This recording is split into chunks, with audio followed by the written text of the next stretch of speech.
Hey guys, welcome back to another Weird Wednesday. I'm Ashers, and this is Pat O. Pat O. Hey. Did you go to church this weekend and repent for having the evil Satanist on the show last week? I was in church this weekend. And I hadn't been there in a while too. I took the last 2 weeks off. As I made mention before, I am part of the tech crew that handles the streaming service. And was off for the 4th of July, and then what else was I off for? I think I just took off another week just to take it off. So yes, I was in church, and no, Eddie the Axe did not even cross my mind during those 45 minutes. Not that he was not an entertaining and engaging guest. Um, I was just busy doing other things. So Wow, too busy for Eddie the Axe. No, I'm just kidding. Actually, it went over well. I think that people were very interested in the topic and wanted to hear it right from Satan's mouth, so I think that they enjoyed it. You never know when you do these weird, just like when we did the QAnon episode, very controversial, right?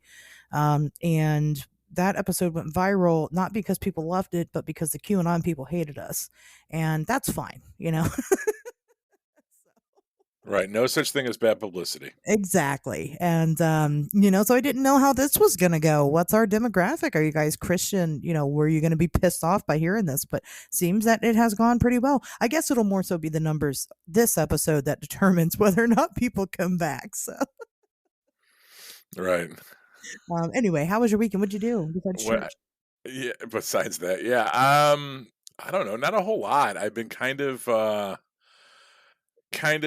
getting the family time in when I can because my wife's been gone a lot. She just left town with my children and my dogs. I know it sounds like a bad country song. Um about a half hour ago. And her, not to get too much into it, but there's some health issues going on her side of the family, and she's been trying to go back as much as she can. And I've just been trying to survive on my own, which is interesting. So we'll talk about that for a little bit. That's what I'll use my 5 minute soapbox here for. I think that, like, when I was single, I was a single man, and my life was kind of stacked in such a way, and it made sense, and I made it work. And then when I became domesticated, I kind of, there was a little bit of a learning curve to that. I did not take to it immediately, but eventually I grew to be domesticated, and I lived in a family environment with children and animals and spouses and all these things. And frequently this summer, that domestication has been stripped away from me, because of them going on vacation, or now there's these health issues prompting them to continually go back to Fort Wayne. And I'm kind of left in this limbo status because I can't necessarily revert to my bachelordom ways, right? Um, but I'm just kind of forced to exist in like isolation. It's very weird. It's kind of like that week when my car was busted and they were out of town, and in between Withville and Monster Fest. You know what I mean? Now I have a car now, so I can go places and shit. But yeah, it's like, it makes me remember that even when I was single, I was never really alone. I always had like broads around, and there was always stuff going on. Like, I'd be going out, I'd be partying, there'd be girls spending the night, and it was kind of not a revolving door, but there was two or three of them that were in rotation like, kind of just dating or whatever. And now it's like I can't do any of that. So now I just sit here. It's very weird to me. Okay. And I've been trying to, I think that's been like what my life has been like a lot lately, is just trying to navigate that, to be alone, but I'm still married, so I can't go back to my pre-marriage ways. But I'm married, but people aren't here. So it's like you're just supposed to, like, operate within this void. And it's confusing sometimes. And then for a while I was drinking, but then that doesn't get any good. And I still got work to do in the morning and stuff. So it's like just kind of existed trying to figure it out. You need But a hobby.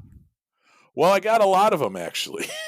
It's that's the good part about being me is that I have a lot of. It ain't like I'm sitting here looking at the fucking corner of the room. I just I need to remember that I have these hobbies, and there's plenty of things to catch up on. Right. There's podcast stuff to do. Like I know every week I talk about Diablo 4. Like it's like I play a lot of Diablo 4, and so there's stuff going on, which is good. And hopefully in the near future, there's going to be even more stuff going on that I'll talk about in a different show. But for the time being, yeah, this weekend was kind of an in between, um, where there was actually people here. So I just kind of focused on them.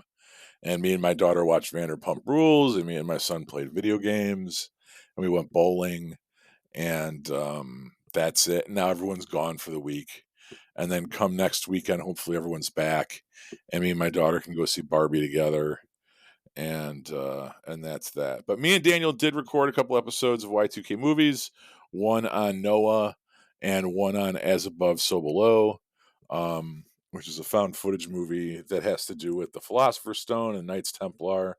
And it was written and directed by the guy that did the Waco miniseries that prompted me to want to do the Waco Ruby Ridge episode a couple weeks back. And that's kind of it. Gamer Sex Cult t-shirts. There's only a handful left, so please buy them from me. And that's it. How was your weekend? Same. What did I do this weekend? I didn't really do a bunch. I'm like imploding at the moment. I don't know. It's just bad times right now for a lot of people. It seems like I'm not sure what's going on exactly. But I know that I don't like to be bored. However, I know that I am also very, very burnt out. And I need to just allow myself to be bored. I don't have to be bored. I've got, just like you said, Pat, plenty of things that I could be doing, but didn't want to do any of them. So that's just been a struggle. I've been kind of imploding for a while now. I'm like a star, it like slowly dies, right? And that's kind of what's been going on in my life. But like I said, it's strange because I noticed that it seems like everybody's kind of going through this. Like it's definitely not just me. So I don't know what the fuck is in the air. Canadian wildfires for sure. Beat me to it. Good job. Good So job. maybe there's a conspiracy there. They're fucking pumping like serotonin depleting pheromones into the wild. I don't know. I don't know what's going on, but it's been just very dark times recently. So I haven't been doing anything. I haven't been seeing anybody. I haven't been going anywhere. I haven't been me very much lately. And I don't really have an excuse. We were kind of just talking earlier about like the news and how like I'm so behind on all of it. And I am, and I really don't have any good excuse except for like my brain is like turned off right now. It'll come back on. It'll happen. It just, I don't know. I'm not sure what the answer is there. So I did a lot of playing video game and watching movie. And I watched what did I watch? Oh my god. Alligator. I did watch Alligator and Grizzly for Joe Bob Night. I'm sad Joe Bob Night's ending. It's like the only constant in my life right now, besides the show.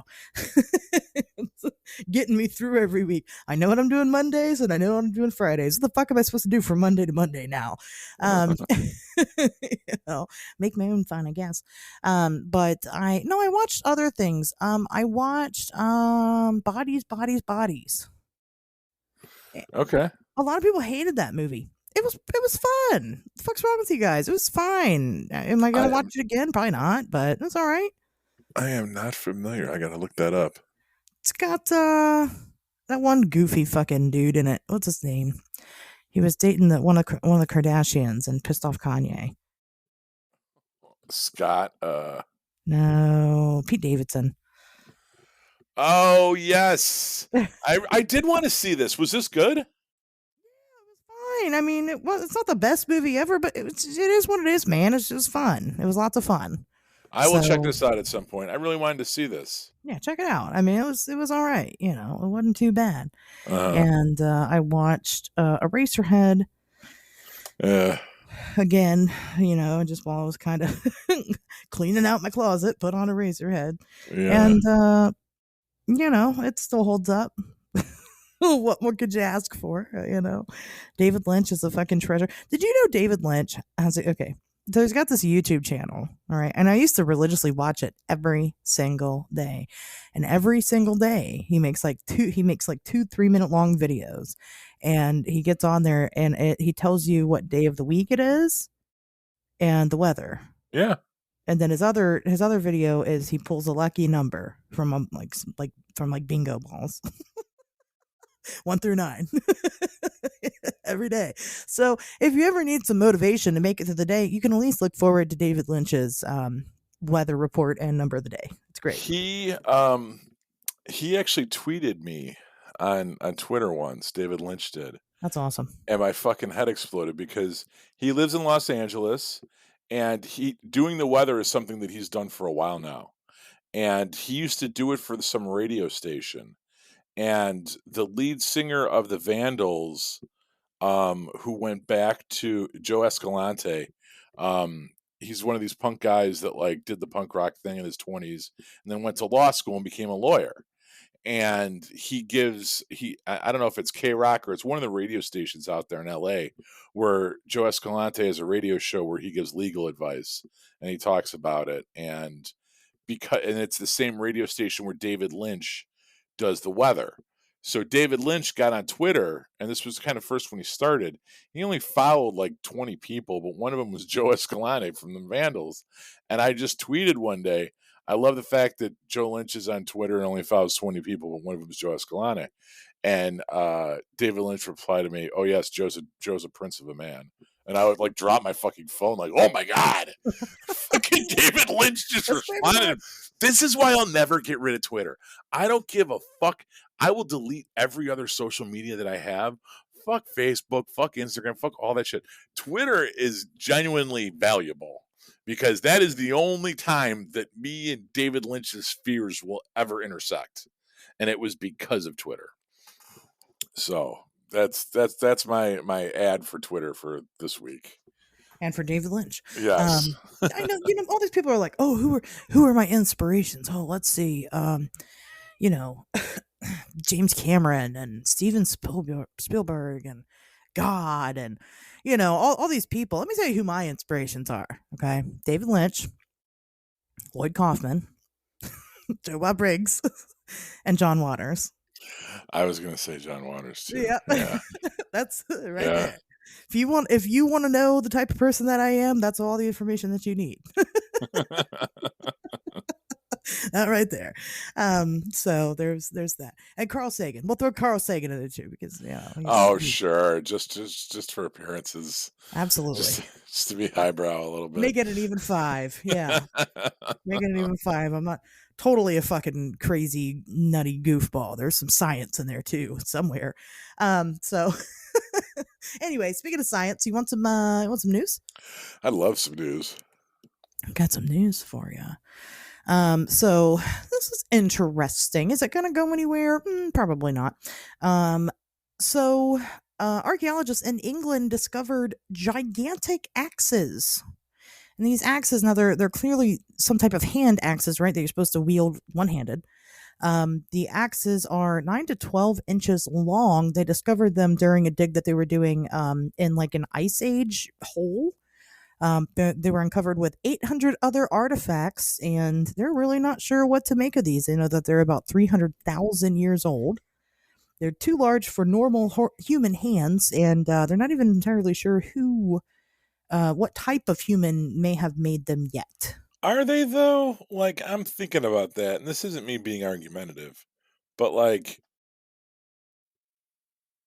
is it would you say 12 inches long? Yeah. That's like a ruler. You know what I Okay. mean? Sure. Like, is that too long of an axe handle? We don't. So back then, because like I know what you're thinking, because I thought about it too. Because like you go to the axe throwing place, aren't they about that big? But like these axes at the time, you got to remember, like they're made of solid fucking wood and they're made of solid fucking stone, right?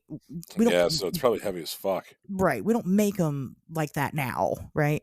So yeah, this thing is probably really heavy as far as like it's I don't think it's so much the fact like how big it is, but how much it weighs that would make it very difficult to just naturally wield around unless Hmm. you were goddamn good at it. And it could just be that because what else are you going to do when you're a 300,000-year-old human and there's no internet, right? There's no Twitter. So, There's no David Lynch and no way to tweet at him. So right. you might as well get handy with the axe. So, there is that, of course some people are thinking, well, it could be giants. Could be giants. Um I don't know. Fuck, man. Why not? Let's see what else they find out in the 800 artifacts. Let's see if it, or, another theory that they're throwing out there is that these could be not necessarily for use, but they could be ceremonial.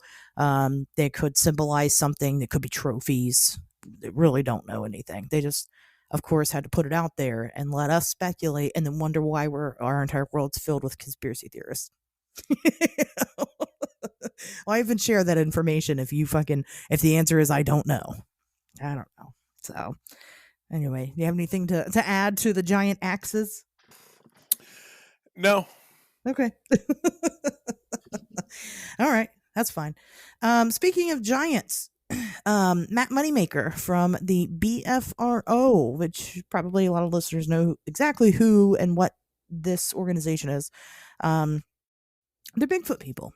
Matt Moneymaker is slated to make a huge announcement. Well, he's already kind of made the announcement, but he's going to make a huge announcement at the Smoky Mountain Bigfoot Conference on July 22nd in Gatlinburg, Tennessee. This is in reference to a Bigfoot DNA study that he put out there. So there is an actual academic study that will be held by he says, a respected university. We don't know exactly who yet. Those details are yet to come. He said that they're going to take supposed Bigfoot DNA samples that we've already had for a long time, maybe have been tested in other studies, and some new samples that haven't been tested. And they're finally going to do a dedicated genome project on the academic level rather than the private level. And this is kind of a big deal because this never happened before. So Gatlinburg, Tennessee, home of goats on the roof. is it? Yeah, there's goats on the roof there. So who knows what the fuck he's gonna turn up with. And Dolly Parton's Dixie Stampede. In Gatlinburg, Tennessee. I heard that the Smoky Mountain Bigfoot Conference is a big one. I've never been, but I've heard it's good. Yeah, I've heard sure. people enjoy that one. But yeah, so more details to come there. He'll announce who the study, who's taking up the study. And then, of course, as the study progresses, it'll be interesting. Again, we've had these Bigfoot DNA studies done before. And, the best that we can do, first and foremost, when we have a piece of Bigfoot DNA, and that's what I tell people all the time. People are like, well, why don't we ever find Bigfoot DNA? Well, the answer is that we do. The problem is that we take that DNA and how DNA testing works. You don't put it in a machine and it goes, oh, it's Bigfoot. We don't have Bigfoot DNA.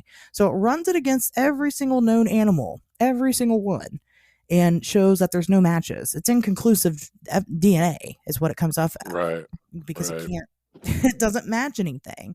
So the next step to that is to then take those DNA samples and you can actually pick apart the genome of these samples and figure out what traits they have. For example, if they picked apart my genome, they would find that I am a white Italian woman with naturally blonde hair and green eyes. They would know that from picking apart the DNA. You can do the same thing with animals. It's just that, again, it's costs a lot of money to do. So this is a huge deal that we're finally doing it on some type of scholarly level instead of through a private study, because private studies are extremely scrutinized. There's not the same process as there is in an academic study. So when it comes up to peer review, usually they're denied. So it'll be very interesting to find out if these studies match the private studies. So Yeah, big old Bigfoot news. yeah. We'll see what they come up with. It'll be interesting.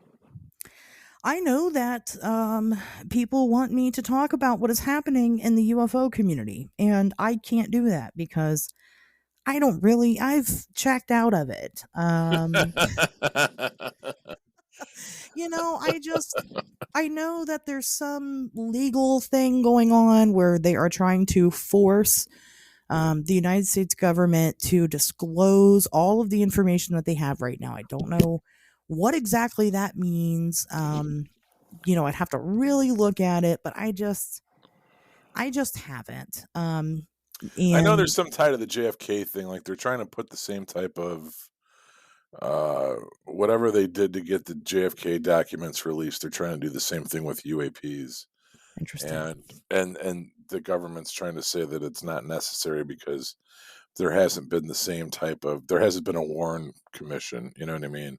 Yeah. So I don't know. I watched part of a press conference today, and it started off with a reporter asking the question, and a bunch of other reporters snickered, and the guy at the podium made a joke, and I was like, "And fuck you," because if we're still doing that, if we're still Yeah. laughing when at press conferences when people bring up UAPs, if Mhm. there's still like a chuckling and a rolling of the eyes, fuck you, because I think we're past that. And if it is all just such a fucking joke, then why are we doing this? Then why is the Pentagon doing what they're doing? Why is the DOJ doing what they're doing? Get the fuck out of here. I'm sorry, Right. DOD. But it's just that's an immediate turnoff for me. And I have no patience for that. That's pretty. I mean, yes, I got no patience for a lot of it. You know what? At this point in time, I don't fucking need. I don't need little tiny bits and pieces of information to convince me that aliens are real, that UFOs are real. I already know that they're real. I just want the information at this point. I don't give a fuck if you said that you saw this thing at this place, or you know that there's alien bodies, or I don't care about that. I want to see the alien bodies. I want to see the craft. I want to see what we have. I want to know exactly what it is. And until that happens, and I don't believe it's going to, I just don't give a fuck. Yeah. And maybe because I'm standing too close to it to care, um, about those little things, I think that probably like teenage me would have been like way excited about all this. I would have been a UFO Twitter bro. And, but I done been around the block, and I don't care. It has gotten, I'll say this much. Um, and I don't really want to get into it in the show. It has become a little too personal for me, and I don't really know how I feel about that yet. Um, we'll just see what happens. Some people that I know that I've personally talked to are starting to come forward, and it's starting to get fucking weird. And so I'm watching, but I'm not putting it at the top of my list. I'm more excited about the Bigfoot DNA study. Okay. So, well, we'll just go from there. Again, if anything happens, awesome. But I can't sit around for these breadcrumbs anymore. It's not doing it Right. for me. But Yeah. I'll keep you guys updated if something major does happen. So there's that. That's my news. Pato, you got some news? Yeah, so what's been exciting to me lately is the dead bodies they keep pulling out of Chicago waterways. And this past Thursday, July 13th, there was another one, a Chicago area man named Norman Walton, age 63, had been missing since Tuesday, July 11th, after work.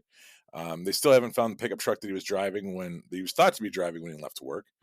But yeah, he was pulled from the Chicago River right outside the salt shed, which is interesting because while Norman Walton doesn't fit the exact profile of most of the recent disappearances, um, this case does kind of fit the. It doesn't fit the MO. He is an older gentleman, and he's also black. His body was found in the Chicago River, the same place that the previous victim Noah Enos went missing from. So Noah Enos is the guy who went missing earlier. I think it was like March, even that far back, or May, and his family raised a stink about it. Kind of uh, passed a vote of no confidence against the Chicago Police Department, accused them of conspiracy and keeping this rash of disappearances a secret, and that they thought there was a serial killer on the loose, which a lot of people do, and that that case, Noah Enos, he went missing from the salt shed, and but his body was found way out, uh, way east along the lake, right? And this guy went missing driving his pickup truck home from work one night or something, disappeared, and his body was found behind the salt shed in the river. So I don't know if there's a connection there. Some people think there is. But I found out about this case, and it's all over the news now here in Chicago. But where I first found out about this case was from a Twitter account that I want to recommend if you're interested in this stuff. There is a Twitter account called Smiley Face Cult. Smiley, Smiley, face, FACE, cult, CULT on Twitter. It's a fairly decently run Twitter account that's closely following what's going on both here and in Texas. So lots of good intel, lots of good theories. They've kind of said a couple things that are interesting in passing. I've read some of their interactions with other Twitter followers, and they did make mention to the horrific abuse that these people are being subjected to before being killed and their bodies are dumped, and the fact that the police are not reporting this, which is a theory that I kind of had going back to, I mean, I don't know, the first time we talked about this, probably a couple of years ago. I always thought that that was the case. And this person seemed to second that, although they didn't cite a source that I could find for that information. Anyway, it's a good Twitter account to follow if you're interested in the smiley face killer thing. Smiley face cult at Twitter, worth looking into. And that's it. Very cool. Very cool. Okay. Well, I know that there's been a lot of rumblings in the true crime world, but Panda, let me ask you something. You got two dogs, right? Right. If you died in your house, either your dogs would eat you. It would depend how long. Oh, okay. Do you think eventually they would? I mean, if I think if they eventually were starting to face starvation and my body was dead and starting to rot or whatever, they might. I, You I, know, went- I went down this rabbit hole about dogs eating owners. No particular reason. I don't have any news or anything attached to it. Just something that I wanted to look into this weekend because I'm a psychopath. And not just dogs, just animals eating their owners and like what that implies. And a lot of people are like, oh yeah, if they start starving to death, they do. You I know, think I read dogs. somewhere that cats do it more often than dogs do. You're not correct. They both do it about the same amount. Okay. Cats don't usually do it unless they're starving. Dogs, this is what's fucked up about dogs, is that when you die, your dog will come up to you and try to get you to wake up. So it'll start licking on you and stuff like that. And because you're decaying, right? Your skin's not really attached to the muscle anymore. It's one of the first things that happens. They'll start licking you, and a piece of skin might come off, and then they decide, Uh, oh, that's delicious, and then they fucking just keep eating you. Isn't that crazy? yeah. Whereas, like I said, your cats typically they won't do that. I mean, a lot of people have been found they've been done for weeks, and their cat wouldn't touch them. So a lot of people there was like, and that's kind of what got me interested in it because I was people always say I've always heard that cats do it more often. They both do it the same amount, but dogs are more likely to kind of do it just because. So they found cats that haven't touched their owners with no food, and they have found dogs with completely full bowls that have been eating on their person. Wow. Yeah. I didn't expect that at all. I'm not sure why I brought it up. I just thought of it. Thought about it. I remembered. But my one Thinking about it. dog drinks out of the toilet, even though it's always got water. Yeah, But she just likes drinking out of the toilet, and I the don't know toilet if it's has the best water. because, or it's because it smells like my wife's ass, or you know what I mean, or if that's what it is. Like she's like, it's like ass smell, ass, ass infused water.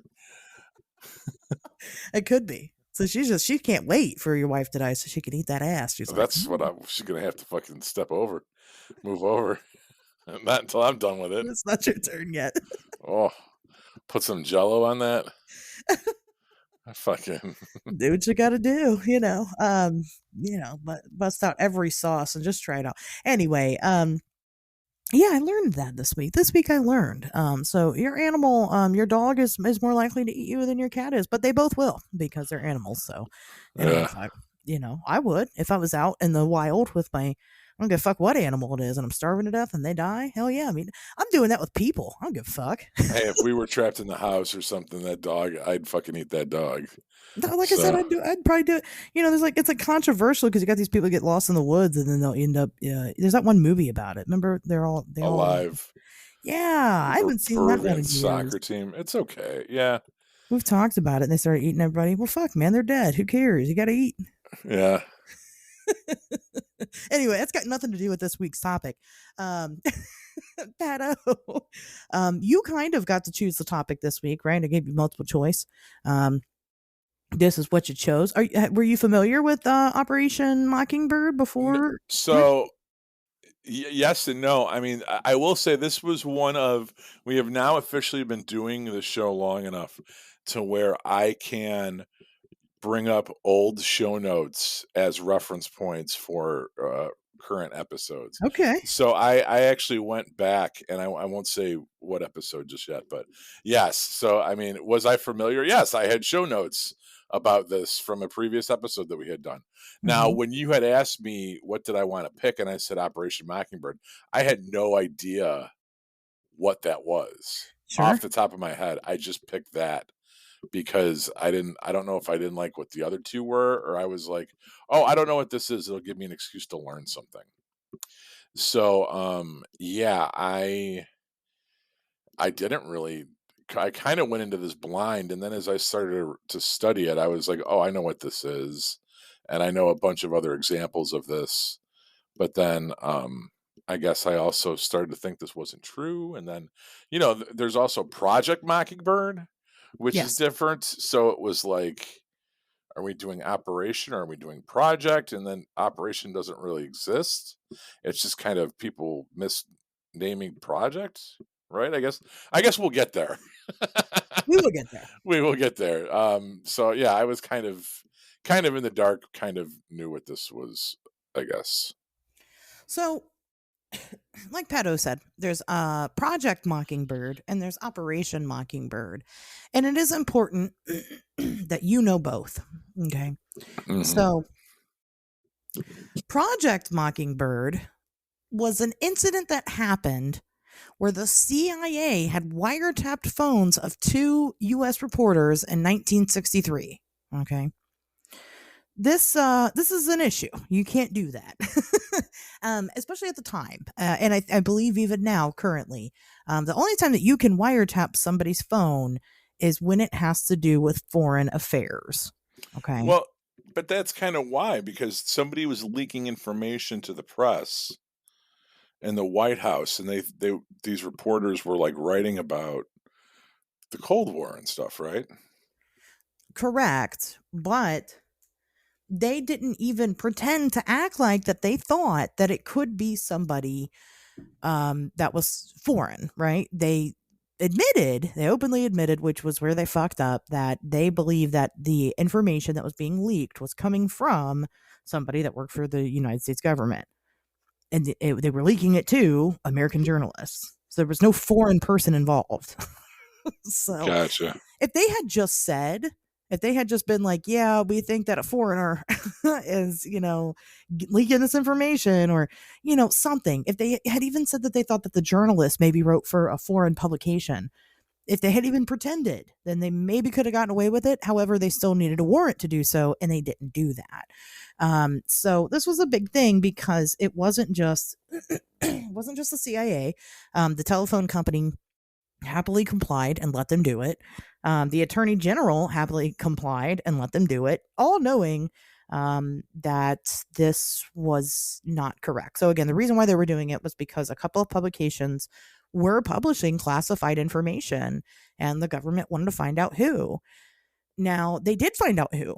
Um, and this is why conspiracies fall apart a lot.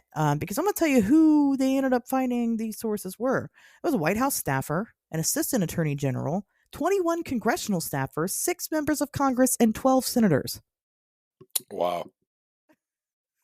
Again, this is why the shit falls apart so easily. Because once you get all these people that are in on a conspiracy, they're not keeping their mouths shut. They're telling people. And, so this was a big illegal to do. It was wrong for the U.S. government to do this. But I think that people get this confused a lot because Project Mockingbird is absolutely 100% something that happened and that the government owned up to. As a matter of fact, they ended up writing new laws about wiretapping after this happened. It was such a big deal, and writing new laws into place in regards to the CIA's relationship with journalists. Now, this is where Operation Mockingbird comes into play. So, when Watergate happened, um, a lot of shit came out of the woodwork. Okay. People were very concerned about the presidential abuse of the CIA at that point, and they should be, right? Hmm. Watergate was a thing. So when Watergate came into light, other things were coming out as well. One of them being, just a little known thing known as MK Ultra, which we talked about a lot, right? Wasn't the only thing to come out of this. When Watergate happened, the U.S. government appointed a whole committee to kind of go through all of these hidden documents that we had stuffed away in our records, and start kind of disclosing or declassifying a bunch of information and saying what was and wasn't there. But obviously, I think that things kind of got overshadowed quite a bit because of MK Ultra, with all of the little stuff that was kind of in there. And this was one of them, because one thing that this committee had uncovered was that the CIA had relationships with journalists, at least 50 journalists. Okay. However, they did not disclose who they were.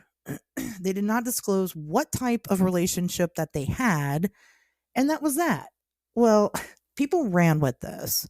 And a gentleman by the name of Carl Bernstein ended up kind of making the story huge. He posted this big article about it in 1977 in the Rolling Stone, claiming that the CIA had journalists on payroll and was even blackmailing and threatening journalists who didn't comply.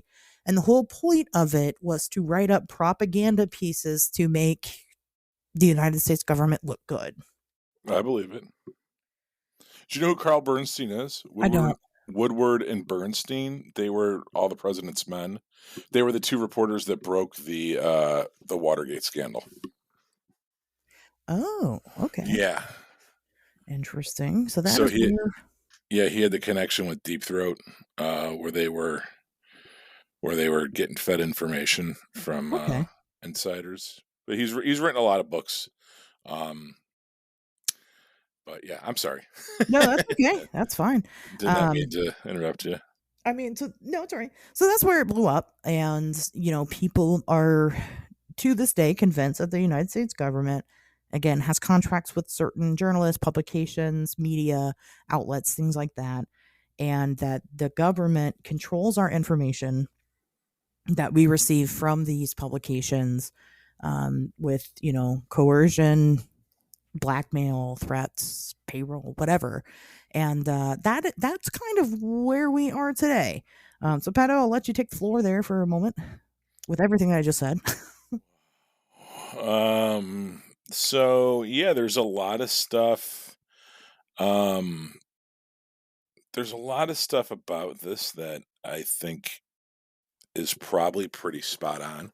Um, as far as the CIA blackmailing journalists into printing what they want them to print, um, I don't know if it always needs to go as far as blackmail. I think that that's a very heavy-handed way to get them to do that.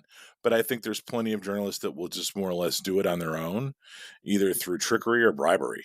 Yeah. If you just say, "Hey, look, we want you to we this is the official story and we want you to print it," and they'll say okay, and they'll do that. They won't ask any questions or dig any deeper. And sometimes they do it for access because that'll further their career. Sometimes maybe there's money or something involved. And this is something that I said that was like always probably happening with Hollywood, right?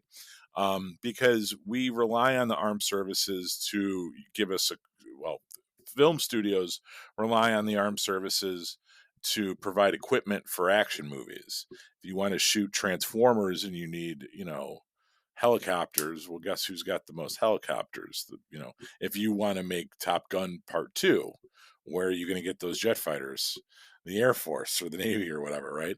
So, by extension of that, if they're going to let you use their fighter jets for Top Gun Maverick, that means that they're going to have influence over this anti-war movie that you might or might not be making, or you know what I mean. So I always felt that there was a give and take there that existed, right? And that doesn't surprise me. the fact that that they would also purposely, I think where this gets more nebulous is when you talk about disinformation, right? When they're using reporters to pass off stories that aren't true.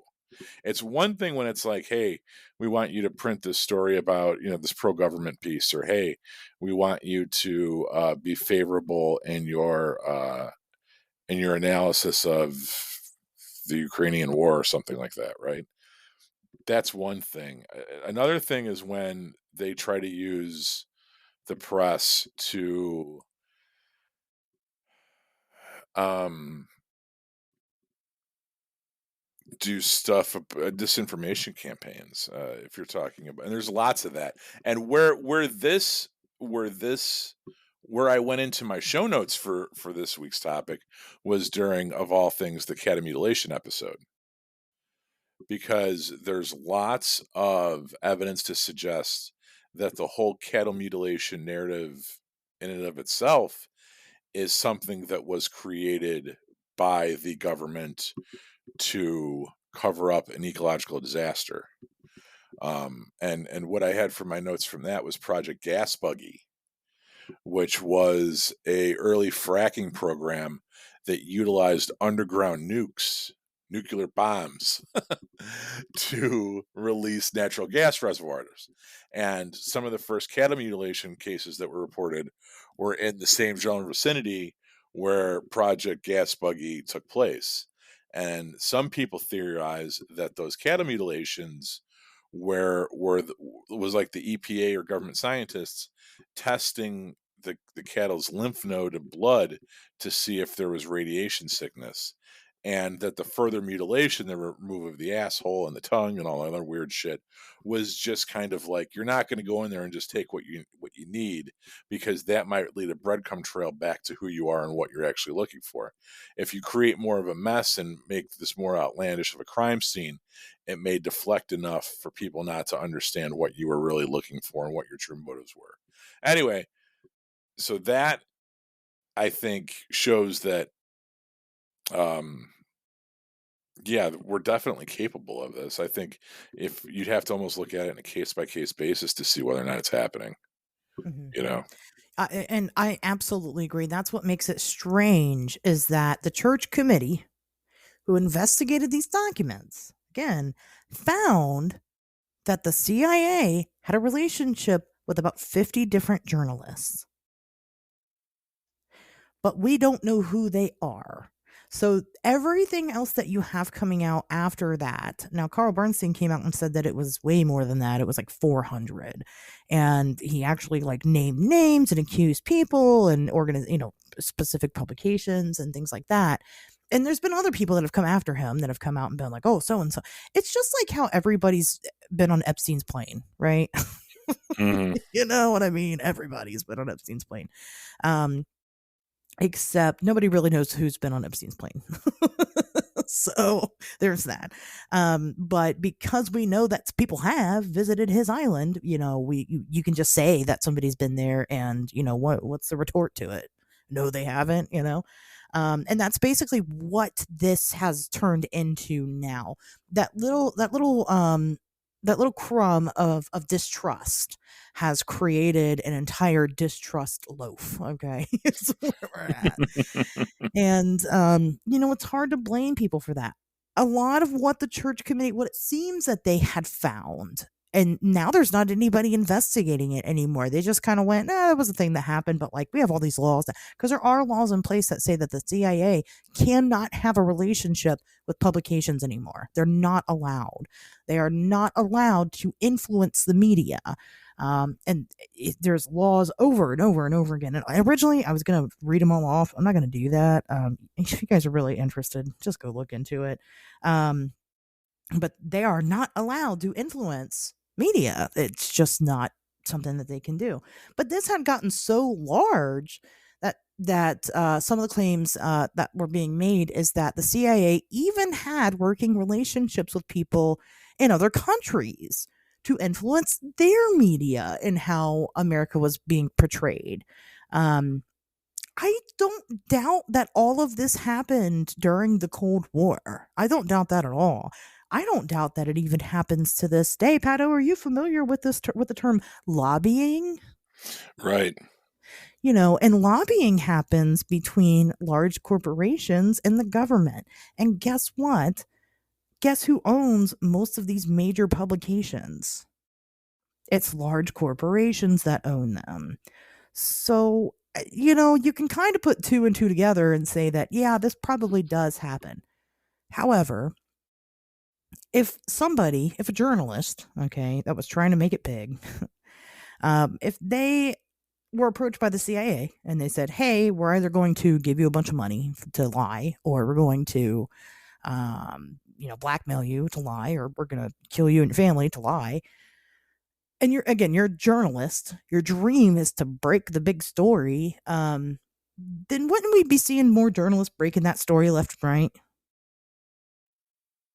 What do you mean? Wouldn't they be coming forward and saying, "Hey, I was approached by somebody from the CIA"? You know, I don't know how willing I mean, this could all be happening without the press's knowledge. So two more cases that I had from my cattle mutilation episode notes. One was from Linda Moulton Howe, who I mean is a goat in the cryptozoology field, right?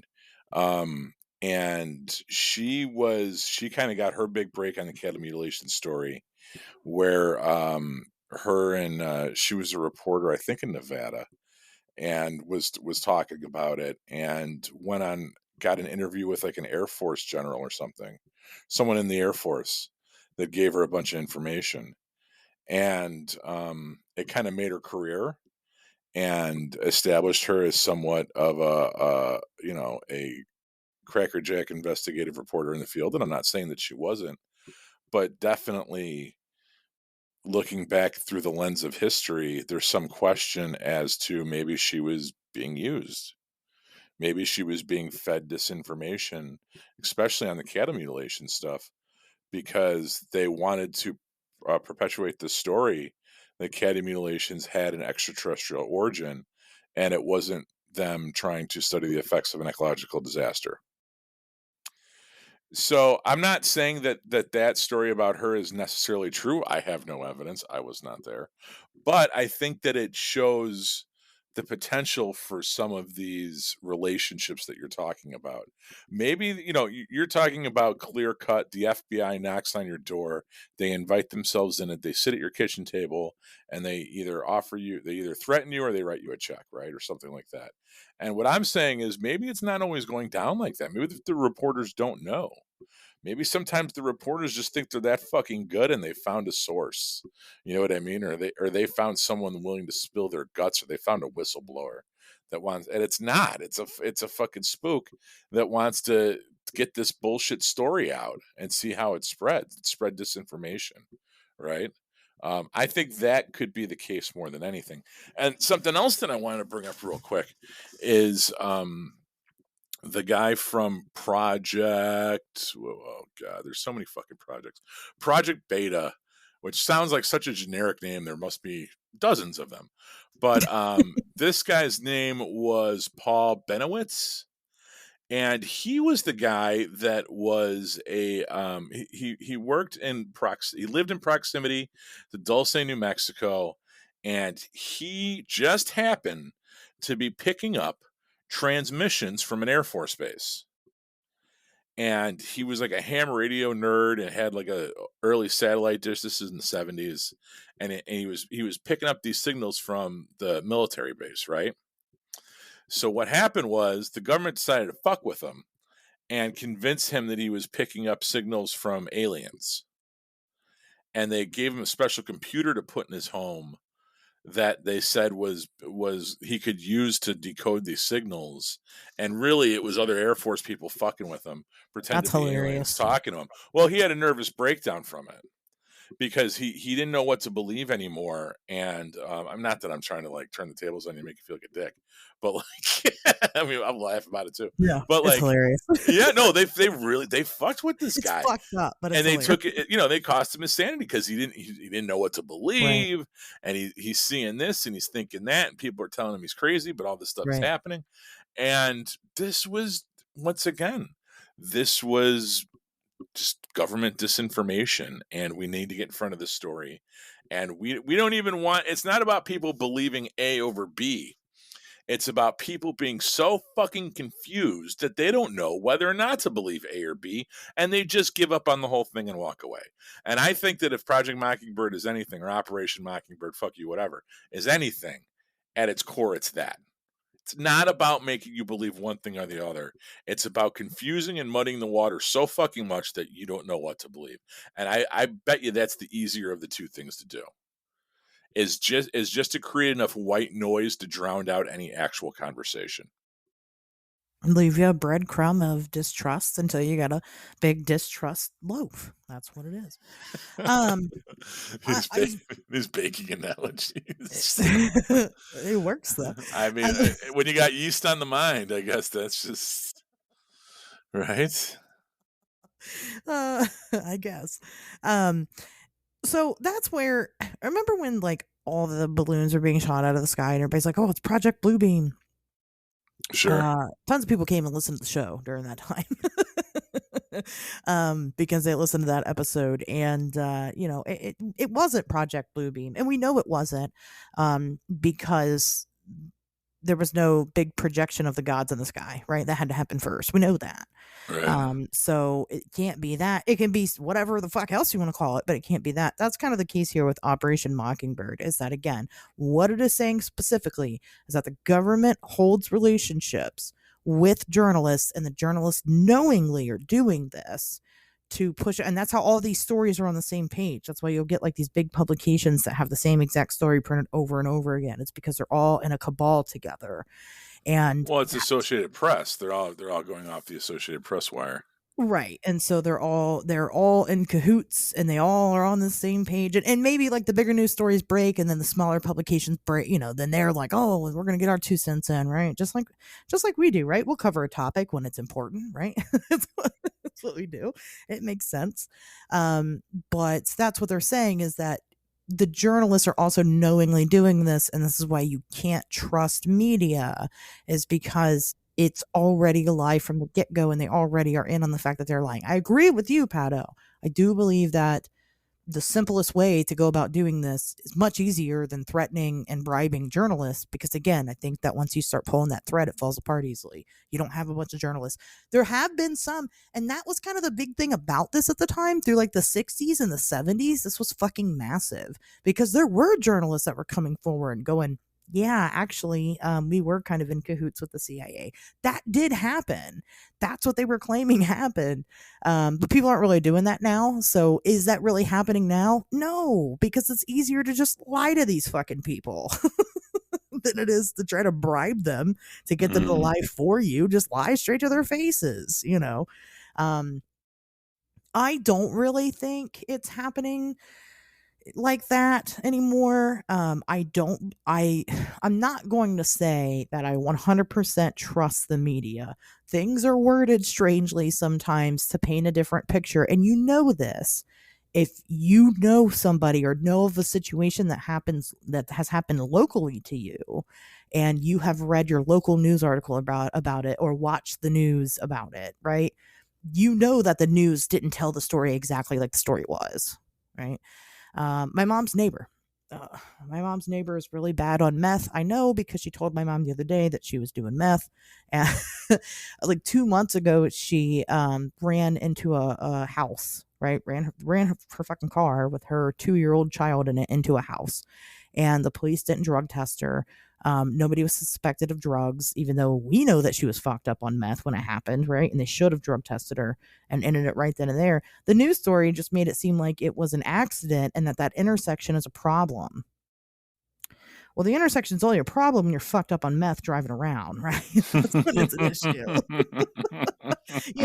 I know what happened. The news did not quite report, and even the neighbors were pissed off at the police. They're like, "Are you serious? She's fucked up right now." And they're like, "No, she's not. She's just worked up. She just got into an accident." Everybody there was like, "Drug test this woman," and they didn't do it, and none of that was ever mentioned in the media. And that seems like a pretty important piece, you know what I mean, to leave out. Yeah. So, like I said, You know these things. If you've ever known anybody in the news, you know that it's not really told the way exactly it is, right? But at the same time, what you should be doing, instead of vilifying all of media, when you are fact checking your information, you should be taking, I've said this before, you should be taking it from multiple sources. You know, the news that I like to look at, it's from other countries reporting about our Hmm. shit here. Because why the fuck would they lie about what's going on here? I mean, what fucking horse in the race do they got? They don't have one. Well, I mean, yeah, but you could have. I mean, you said that that was kind of how Family Jewels and the whole thing started was the CIA influencing foreign news sources as well. So I don't. I mean, I think it's good to be distrustful of all of it. You know, I don't necessarily know if you need to have if the CIA is the reason that Fox News skews one way and MSNBC skews another, Right. right? That they just do that for fucking advertising. Like there's no shadowy there's no deep state interference there. Right. It's just a way of like, okay, well, okay, we flipped a coin and these news stations are going to cater to this demographic Yeah. and these news stations are going to cater to that demographic and we'll spin the news the way that they want to hear it because no one wants to hear anything challenging. They just want to hear their own beliefs parroted back to them, Yeah. and you don't need the CIA for that. That's just No. fucking human beings. So Just I good mean, marketing. yeah, I think that this stuff exists, and I think that we definitely have an issue of trust with the media, and you know, I think And we should. the bigger question is, was it ever trustworthy, or were we just more naive back then? Was Walter Concrete and Dan Rather were they more trustworthy newsmen, or was it just an era where there was three networks on TV and you just believe what you heard? I don't know. I don't know that. I think that maybe we won't know that. That's something that they'll have to look back on 50 years from now if they're even able to and kind of objectively weigh that whole thing out. Um, but yeah, you can't trust the news. Look at like what I just talked about with the smiley face killer stuff. You know, that's been largely ignored by the press. You've had all these other news sources, all these other people have picked up on these on the story and these theories, right? You have, you know, Coast to Coast AM, you have Oxygen, you know what I mean? Brett Easton Ellis made a movie about it. It's all over the place. The only time it pierced Chicago news was when they tried to smear the police department with it. Yeah. That was when Chicago news picked up on it, and they dropped it after a week. After the fucking, you had FBI agents coming on saying, yeah, there's probably a serial killer operating in your city that's targeting young white men. Well, and that was my suggestion was is that local media they're in bed with the police? Is there some type of agreement there? Well, I mean, there might be. It's like, hey, look, if you want us to give you access to all the gang shootings because white America loves watching black people cry on TV after they Right. get done shooting each other. If you want to be left behind the police line for your 10 o'clock news, then you need to shut the fuck up about this supposed serial killer or whatever. Yeah, I wouldn't trust any of it. I think the best place to get news now is Twitter. As ridiculous as that sounds, follow the police scanner accounts. You know, follow the people. I don't know how it is in Dayton or Kettering, but in Chicago, we have a lot of really great news accounts on Twitter with people that are, I don't know if these people work for a living or what they do, but they will go, they have police scanners and they will go to the crime scenes and they will be there with their phones getting footage of shit as it happens. Use the Citizen app. You know what I mean? Use your own fucking two eyes. Don't get news from Twitter, or I'm sorry, don't get news from Facebook when your crazy racist aunt says that people are rioting at the fucking Dollar Tree. Like, you Get your know, ass down to the Dollar Tree and see for yourself. well, get Pick up your yourself pitchfork and get get down there. yourself some pool noodles. God damn it, they're on sale. They're free. And some fucking airheads. Get a bag of candy and some fucking Tootsie Rolls and beach towels and flip flops and fucking you'll be all set. Um, yeah, and some plastic cups. I mean, you don't have to do dishes for a week. Um, yeah, I don't. You know, this reminds me of we were just recording Y2K last night, and I don't know how. Oh, the Blue Room Insights doing an episode on 9/11, and we were talking about Oh, we the did whole that. the 9/11 thing. I'm not. saying they were reinventing the wheel over there. I'm just saying, like, we were talking about 9/11 and how I remember having coworkers that were like that came in one day after watching Loose Change, and they were like, "You ever think that was an inside job?" And I'm like, "Yeah." Like, What are you what talking do about? you There's people that don't. yeah, I was like, as it happened, I'm like, 7 years later, you watched a YouTube documentary, and now you're starting to question the fucking story? I'm like, "Look, I don't know what happened, but I know as soon as I heard that shit and fucking George Bush Jr., excuse me, was the one telling it to me, I was like, this doesn't fucking sound right." And I'm not trying to like open up the whole 9/11 can of worms, but like, I don't know. I just think the way some people are like, do you think the media is biased and is in league with the government? Like, yeah, probably. Do you think the government has influence over our media? Yeah.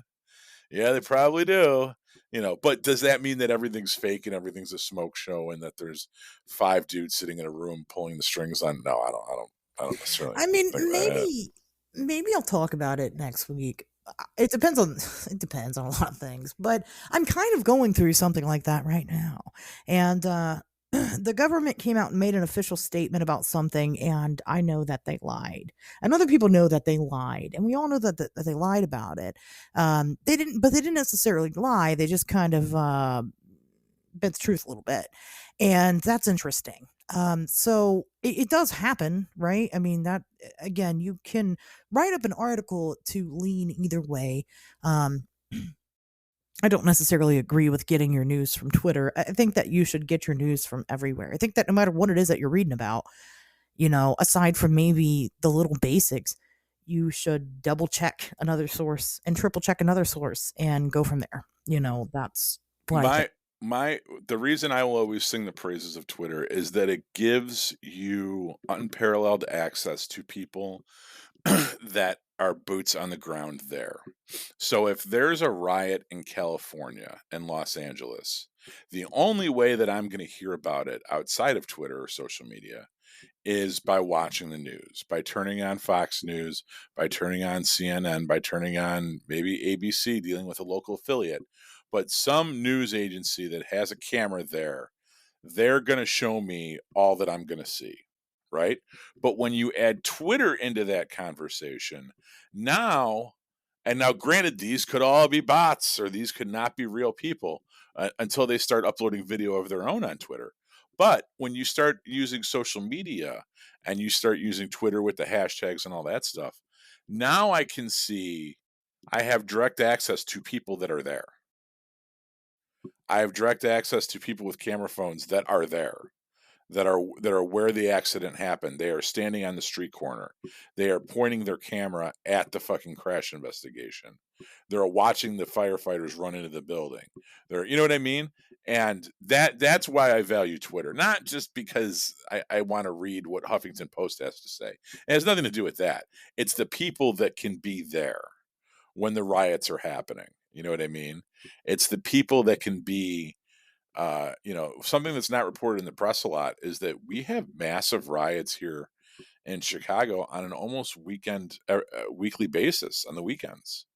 And it'll be groups of, sometimes 30 to 50 teenagers that I'm sorry are all black. And I'm not making this a racial fucking thing. I'm just saying that like they'll mob an area and it'll be downtown Chicago, it'll be Grant Park, sometimes it'll be Boys Town, it'll be random areas, and they'll completely fucking destroy the businesses, the cars, they'll beat people, they'll rob people, they'll do all kinds of crazy shit. And the police usually just kind of stand around and try to contain it. They don't make arrests because most of them are juveniles. The news does not report it. You will not see this on the evening news. But if you go on Twitter and you follow some of the scanner accounts and you see what people are uploading, you'll see footage of it. You'll see it happening. You go on the Citizen app and like you see that it's happening.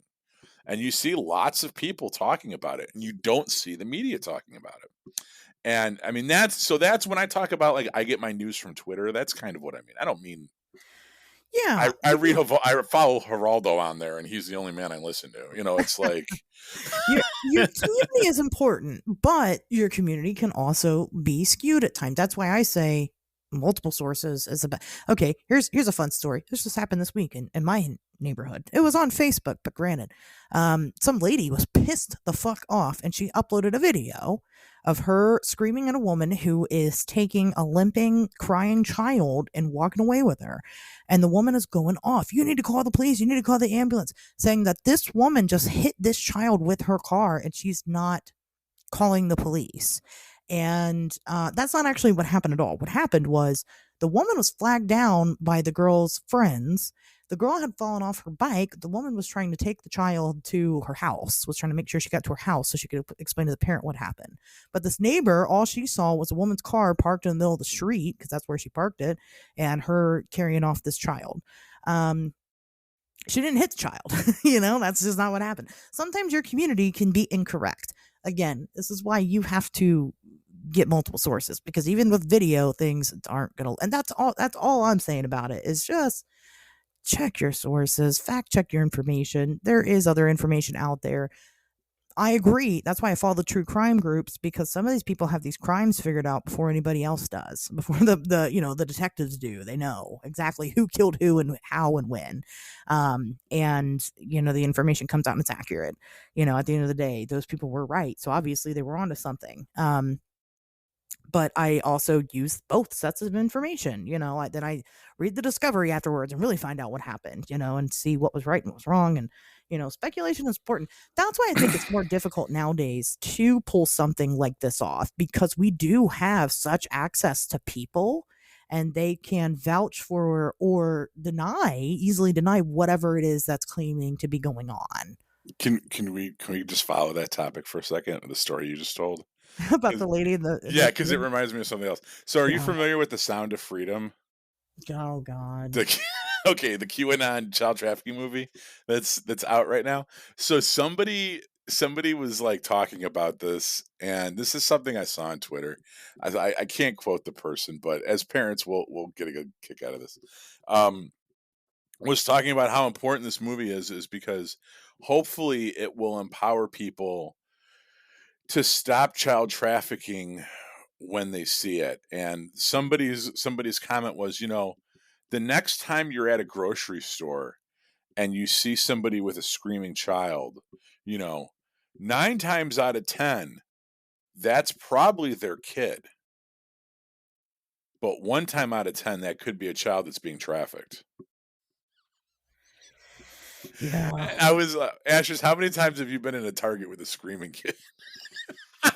10 out of 10, I'll tell you that. Yes.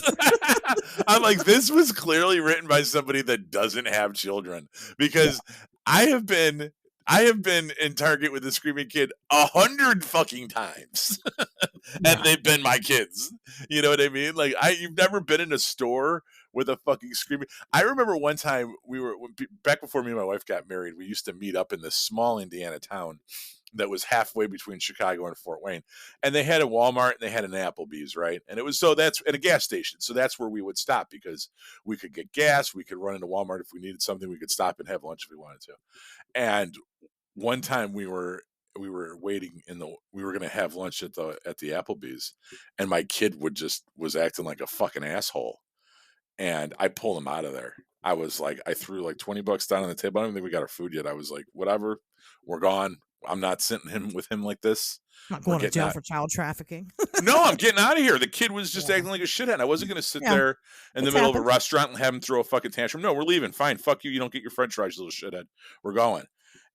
And like, think about that. Like, if people and nobody batted an eye. I think they were all probably grateful to see me fucking leave and do the right thing and yank my kid out of that situation. But like, can you imagine if someone stopped me and said, "That's not your kid"? I would have been like, you know what, bet you're right. Here you go. Take them. Yeah. It's happened though. That shit has happened before. I've seen like dumb stories about this where like people start getting accused and like the cops get involved. And there was like a Reddit post I saw, and who knows, that's Reddit.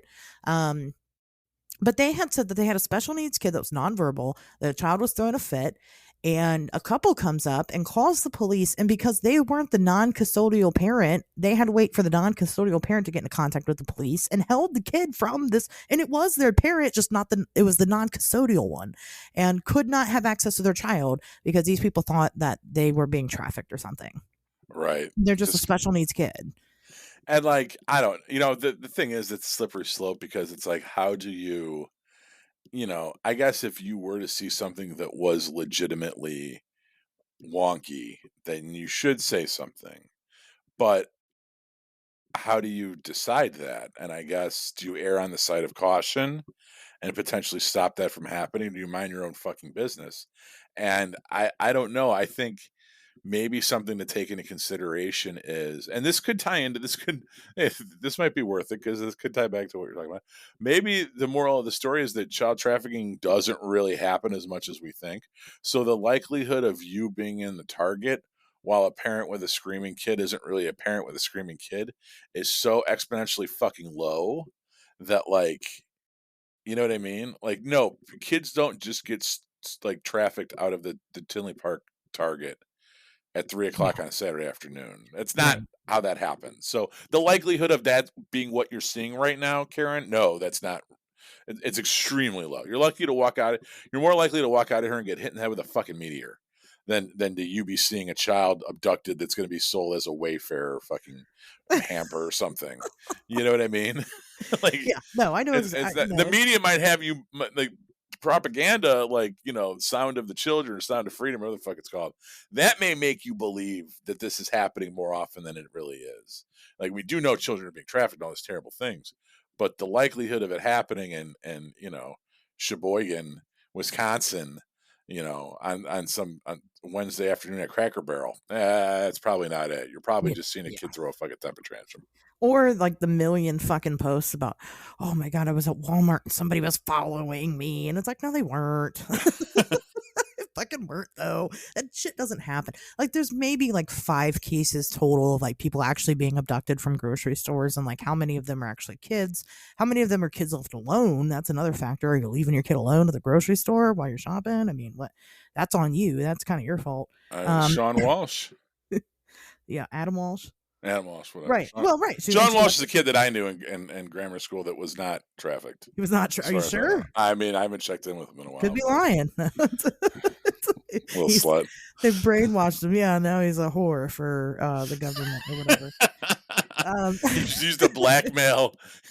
It's just, yeah, He's in a motel somewhere with a one way mirror. yeah. Fucking used to blackmail a fucking Washington Post reporter. um, right, exactly. And guess what happened in Adam Walsh's case? He was what 5, and she fucking left his ass alone at the fucking mall. Why would you do that? Yeah, I mean, we talked about that. That's the issue here, and the problem is like people don't understand how it works, and then they make some stupid dumb bullshit like Sound of Freedom, which is still not really how it works. And then people think that they are godly because they watched a movie. I for a long time had this post circulating around about how what you can actually do to combat child trafficking and what it actually looks like. stop having And children. well, that's a good one. Um, you but know, it was filled to the brim with information. I mean, what the statistics were. And what was hilarious, not really it's not really hilarious, it's really fucking sad, is that nobody ever shared it ever. And it's like, you motherfuckers act like you're so goddamn concerned with human trafficking and child sex trafficking, and yet you don't want to share actual information about it. You just want to share the conspiracies about the adrenochrome and the government and the fucking you don't care about how it actually works. And I take issue with that personally. I So think it's people that are kind of turned on by it I that are agree. just. Isn't that weird? Yeah. You said you agree way too quick. We must be on the same wavelength. Like, I think it's people that like. I don't want to say you're pedophiles, but I think it's just like the same reason that my wife is a. Well, I don't want to say she's a nonviolent person because I'm kind of afraid of her, but like, she's obsessed with true crime stuff to the point where I should think that there's something wrong with her, and I know she's goofy, right? And she don't listen to the show, or she don't listen to the show this far into it. So I could speak freely.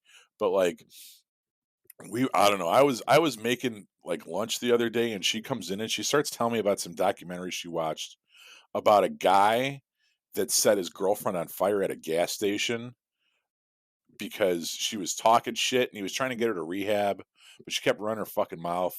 So he just he sprayed her with the gasoline, and then she wanted a cigarette or something, or that's what this, and he Damn. lit her on fire, right?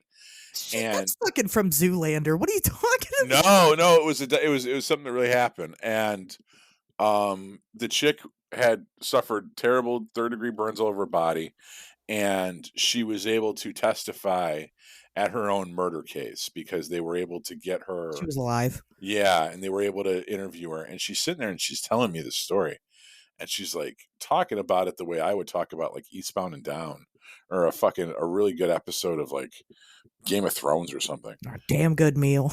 And yeah, and I'm just like, you're fucked up. Like, I'm like, I don't even want to hear about this anymore. This is terrible. That woman was burned alive, and like, oh my god. She's like, oh my god, you should see her. It was so disgusting.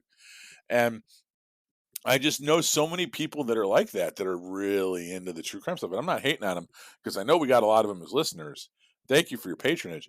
But like, I just feel like it's the same kind of morbid curiosity that some people have about this child trafficking thing. And that some of the people that are like really like fervent about it, I feel like it's because they're like like they get off on it, or they, not saying that they condone it, right? Or they want to see it happen, but there's something about it that excites them. It's exciting, yeah. I don't think it's exciting at all. I think it's horrific. I don't know if exciting is the word that I like. It's exciting. Like, I don't know. I mean, I guess it's always exciting when you find out a secret. So the fact that this would be a big secret that they're uncovering, or that they're making sense of, I could see the excitement in that. I don't know, but it's just, I can't believe that like this shit is still kind of like rattling around in our collective conscious, and that, and maybe it makes me wonder if maybe it's for a reason. Maybe there's a reason that this story won't fucking die. Maybe there's a reason that this movie's coming out now, and it's kind of like dredging up all this old shit. It's dredging up all the QAnon stuff again, and the Hollywood pedophiles and all this and that. And they're I don't know if you've seen the conspiracies with this movie, where they're starting to say that AMC theaters are purposely sabotaging the screenings. Yeah, which Did is you see that? Some ridiculous. Yeah, it's like, and I don't really believe that, but like wow, like this is, and is that government disinformation, or is Well, and that even like what's? the basics of it, they're like, oh, well, it was owned by Disney and they were going to lock it away forever. But then Disney sold it to this other company that was clearly going to show it around to everybody. And it's like, okay, that doesn't even like, yes, it was owned by Disney. It was. It was. But that's because it was owned by Fox first. Disney bought Fox. Disney's not about to put out a movie about child sex trafficking. It's Disney, right? So then they sold it to somebody else. Why would Disney sell it to somebody else if they really were trying to hide it?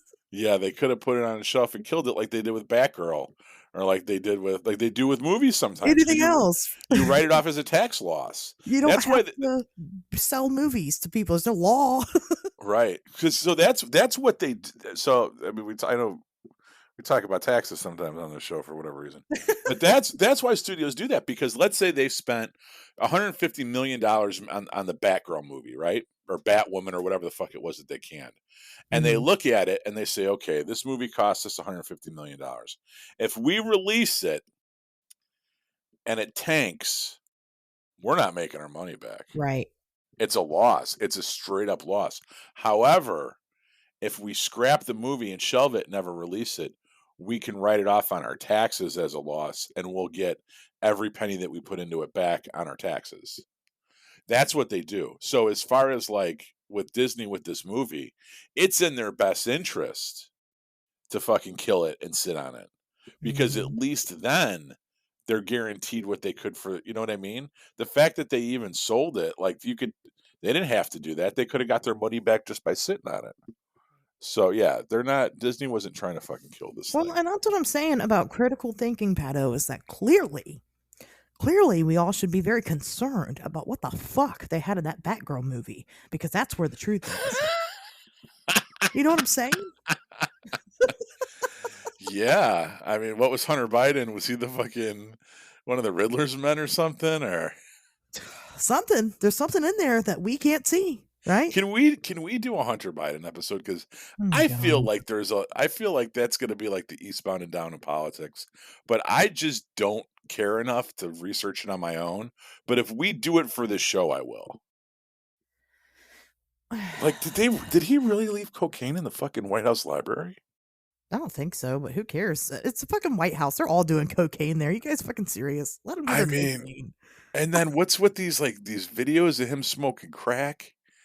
And then he fucked he's got a dead brother and he fucked his dead brother's wife or something. Every time and I guess this is another downside to Twitter, is that I read these like crazy sensationalist headlines and I usually just dismiss it because I'm like, this is bullshit and just kind of wave it off. But sometimes I'm like, man, I wish I had the energy to go down and read all these things because they seem really entertaining. Like it's a very outlandish story. Um, You should do it bit by bit and just kind of, like when the fucking, and I still see it floating around how there's a video of Hillary Clinton and somebody else eating the yes, face of a teenage girl, and everybody's like, "Oh, I've seen it," and I'm like, "Send me the video." Every person, send me the video. I watch it, and I would me watch that shit. I watch that shit just because. And there's never any video. It's not real. That didn't happen. me and Daniel were talking about that because he posted something about that on Twitter, and I said, "Did you Google it?" And he goes, "No. What happens when you Google it?" I'm like, "I didn't Google it. You Google it." Nothing. Like, yeah, I don't I know. googled it. Nothing happens. It's not real. Nobody's ever presented a video of it. Because you're that bad bitch. You're like, I Googled it. Fuck Fuck yeah, I yeah. did for my burner phone. Yeah. I logged into Tor and Oh, fucking dude, my Googled that phone. shit. If anybody's watching my phone, yeah, they probably think I'm nuts and I'm killing people. Oh, I look at it. I'm just some of the. I'm just not even gonna get into some of the shit I've seen. You shouldn't see some of the stuff that I've seen. I'll tell you that right now. I'm that person that Pato was talking about, where there's this morbid curiosity and it's kind of scary. But Oh God. that's where the discussion about the animals eating people came from. Was like one of my death groups. I'll just You say were that much. fapping. A Oh yeah, I was getting all. cat-haired covered apartment. Just Oh, fucking there's people post squirting pictures all of over it. the place. Oh my Yeah. God. People are like, "Oh yeah, I work in that. Here's a picture of these dead people." Fucking people. We kind of talked about it before, but seriously, people that work in death. I mean, my God, they'll take pictures of you and they'll post them online, and okay, it's crazy. It's I really- remember I think it was because we did Contracted yeah, for Y2K and you said, actually a lot of people are necrophiliacs. And I was like, they what? And are. you're like, oh yeah, you're like, no, most people are. And then like seriously, 3 days later in the news, Guess what happened? yes, there was a necrophilia ring that got busted in New York, and they were like all med students and shit. And I Yeah. was just, oh my God, like Asher's is fucking Twitter friends with these people, probably. I don't know. So there was a factoid that came out that people were talking about where it said that, like, I am probably Twitter friends with them, but where they said that most like medical examiners offices, most morgues, most funeral homes try really hard not to hire men, and exactly what you're thinking is exactly why, because they're fucking the bodies. I mean, women are doing it too. Ugh. They do it too, but men are more likely to, just like men are more likely to serial kill or whatever. There's something more primal about a man's makeup, I guess. I don't know why it happens, but anyway, so they kind of get ostracized. And a lot of people are like, "Well, it's not fair," and it's not fair. It's not. It's not fair for you to be not given a job because of your gender. That's discrimination. That shouldn't Oh, happen. I don't want to hear white men complain about anything. Fuck Right, at you. the same Like, time, come on, man. plenty All of right. jobs you can do as a white man. Hey, you can always fall back on being a CEO. You Right, know what I exactly. mean? It's Like, always there, right. You sorry you just don't get to discreetly fuck dead bodies, but you right. can make enough money to fucking buy your own I and do mean, yeah, whatever if you you want in get the basement of your Lake Geneva fucking getaway cottage, rape cottage. Like, fuck you. absolutely. So anyway, yeah, that does happen, and there's just a lot of sick shit in this world that does happen, and I see a lot of stuff. And some people see it on accident on the internet. It's terrible. But anyway, I don't know why I wouldn't hurt another person. I'm actually very nice and I really like people. And don't want them to hurt, but I like to see stuff like that. I don't know. I can't even say I like to see stuff. It's not like I enjoy it. I look at this stuff through like my hands, and then I'll be like, is it that bad? And then like I'll slowly kind of uncover. And sometimes it is that bad, and I cover back up and I exit out. God. True story. Like that guy we talked about who fucking was exploring the abandoned place and found all those fucking dead kids. We were Oh, talking about it and like the floating in the bats. pool. Yeah. Yeah. And then went back later and they were still there and people are like, this is absolutely fucking real. I couldn't really watch that one. I tried, but like I couldn't uncover my face enough to really see it. Oh man. So I do have limits, you know. That could be when you talk about government, just to bring it back around again, government outreach in the media. The fact that stuff like that doesn't blow up. And it doesn't. Yeah. I mean, I think that all the government, if the government really wants to control media, all they have to do is be have the editor in chiefs, in their cell phone and be like, You're not going to touch that one. Don't touch that one. Talk about this one. Talk about Well, that you're one." also talking about China, and you're also talking about the possibility that the Chinese government knows that there's all these bodies of kids at this abandoned building. And China is known for playing up their media. They do influence their media. Oh, 100%. Yeah. So we know that that happens in the world. Just is it happening in the U.S.? No, probably not. I think it's too difficult for us to do that.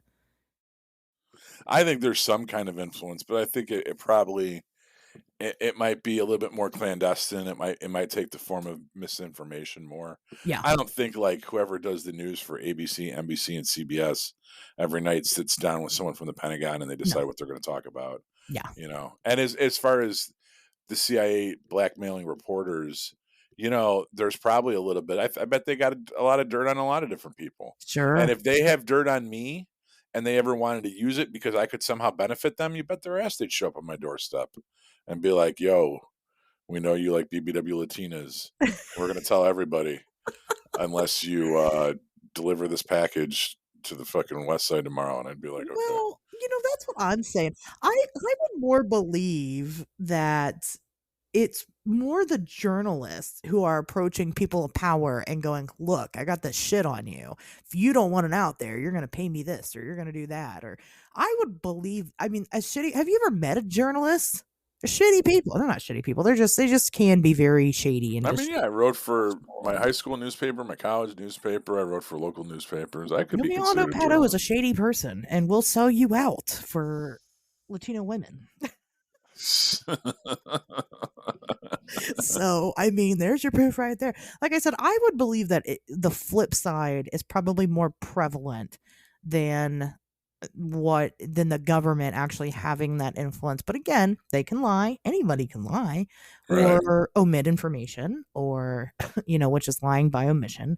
I mean, that shit happens and I'm sure it happens. It happens in your day to day life with your best friends. It happens. What can you do? But I don't believe major media news stories, major social events. I don't believe things like that are being influenced because we can easily verify that information amongst each other. And with smaller publications and with bigger publications, a good example of that is guess what? COVID-19, right? So that's what I mean by looking at other news from other countries. When people said that the US government, the Democratic Party, created COVID to control the government and to win the election, that's great. But why the fuck would Australia care about that? They don't. Right? They don't, but they're still reporting on Yeah. COVID. Why the fuck would China care about that? They don't like us. Well, I guess people think that, if you think Joe Biden's in cahoots in China, I suppose. But anyway, that's the point of it. The whole world was talking about it. At that point in time, it was time to fucking sit down and go, maybe that's not it.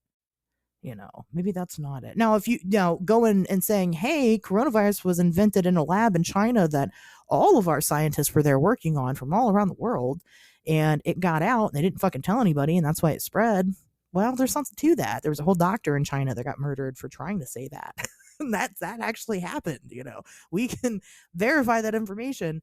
And things like that. So anyway, you find these bits of information by again checking your sources, going through multiple avenues of resources in order to try to piece the puzzle together. But at the end of the day, you're kind of responsible for making up your own mind about what you believe you just read.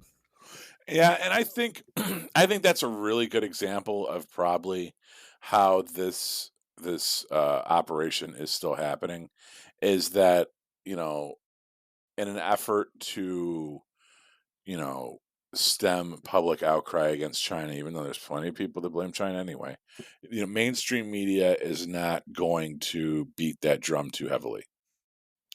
You know what I mean? Mainstream media is not going to, do any kind of exposés or specifically name or blame China for the coronavirus. They're just going to avoid that because all that's going to do is create diplomatic tension, right? It's going to have our people be angry against their people. What if it incites violence against Chinese American immigrants? And then China takes exception to that. It's just better if we leave that part out of it. And maybe that's something that the government spoke to the media about through back channels and said, hey, we're not going to push this narrative because it's not beneficial to anybody.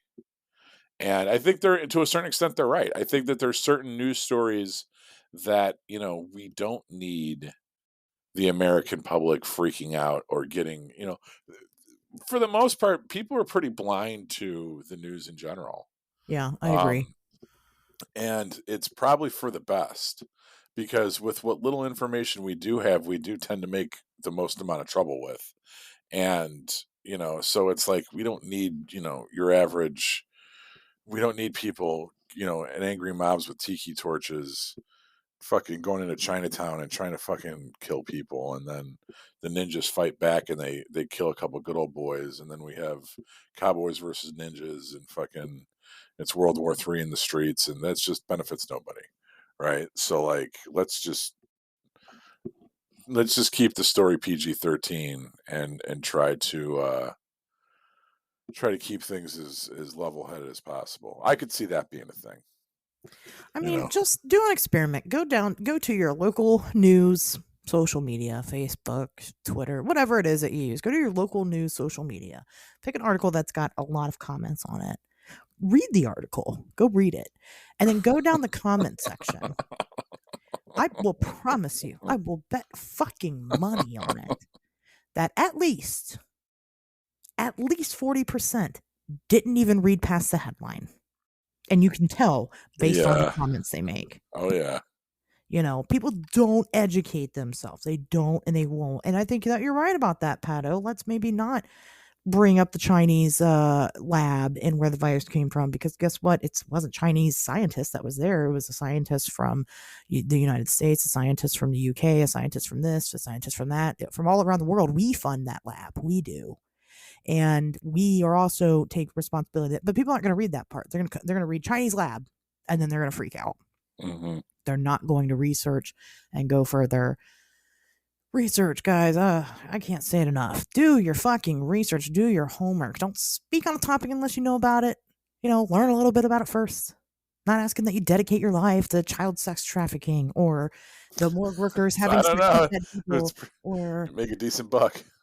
I mean, I'm just asking that you just do a little bit of research. That's it. Don't take my word for it. Don't take Pato's word for it. Go out and fucking go fact check us on whatever it is we're talking about.